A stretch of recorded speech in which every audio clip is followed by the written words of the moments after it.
¿Qué pasa cuando tres hombres están convencidos de que son Jesucristo? Y además los haces convivir en la misma sala durante 2 años. En 1959, el psicólogo social Milton Rockach intentó responder esta pregunta en uno de los experimentos más llamativos y problemáticos de la historia de la psiquiatría moderna. No es solo un caso bizarro, es una ventana a los límites de la identidad, la ética y el poder de la ciencia para dañar o sanar. Este es un breve análisis de los 3 Cristos de Ypsilanti. Contexto y motivación. Para entender este experimento necesitamos regresar a un momento clave, la década de 1950. La psiquiatría estadounidense estaba en plena transformación. La clorpromacina, el primer antipsicótico, acababa de llegar a los hospitales. Las instituciones estaban sobrepobladas, con pacientes internados durante décadas sin una vía clara de salida. En este entorno, Milton Rockach, un psicólogo social de origen polaco con estudios en ética, filosofía y comportamiento humano, trabajaba en el Hospital Estatal de Ypsilanti, en Michigan, Estados Unidos. Rockach no era psiquiatra clínico, le interesaba cómo se construye la identidad y cómo las creencias pueden modificarse. En sus propias palabras, quería estudiar el sistema de creencias como una estructura psicológica autónoma. Y entonces tuvo una idea audaz. ¿Qué pasaría si enfrentas a una persona con evidencia viva que contradiga su delirio? ¿Como otro hombre que también se diga ser Jesucristo? Los pacientes. Así, reunió a 3 pacientes diagnosticados con esquizofrenia paranoide crónica, internados desde hace tiempo y que no respondían a tratamiento. Los nombres reales nunca fueron revelados, pero se les asignaron las siguientes identidades.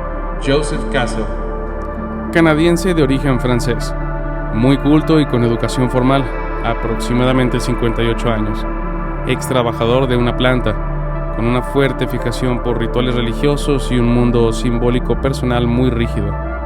Desea recibir mensajes divinos por intermedio de una máquina. Clyde Benson, veterano de guerra, se decía que había sufrido daño cerebral por el abuso de alcohol. Alrededor de 70 años. Había vivido en un pequeño pueblo de Michigan. Creía que había muerto, resucitado y se había convertido en Jesucristo. Su delirio era menos agresivo, pero más inmóvil. Evitaba confrontaciones y se cerraba ante las contradicciones.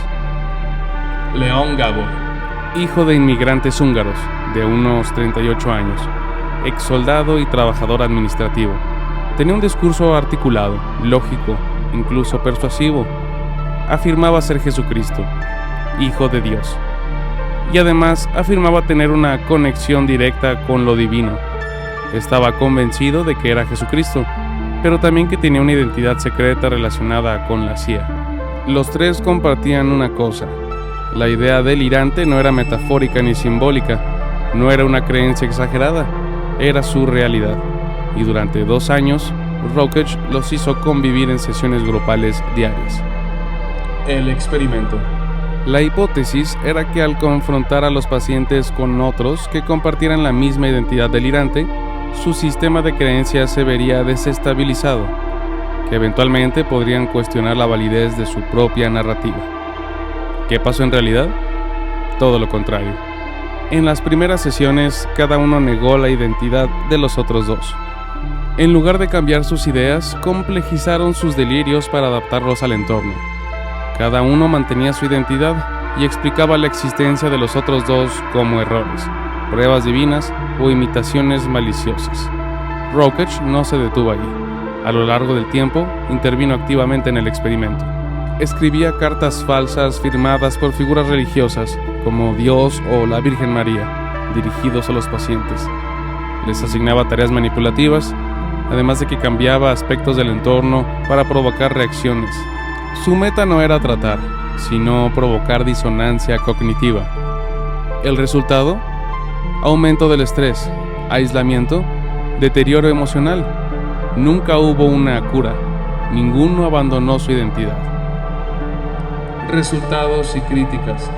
En 1964, Rockach publicó The 3 Christ of Ypsilanti, El libro mezclaba ciencia con un tono casi literario. Describía momentos absurdos, frustrantes y a veces conmovedores, pero fue recibido con fuertes críticas, incluso dentro de la comunidad académica. ¿Por qué? Bueno, los métodos del experimento violaban principios fundamentales de ética médica y psicológica. No hubo consentimiento informado real, las intervenciones eran manipuladoras y engañosas.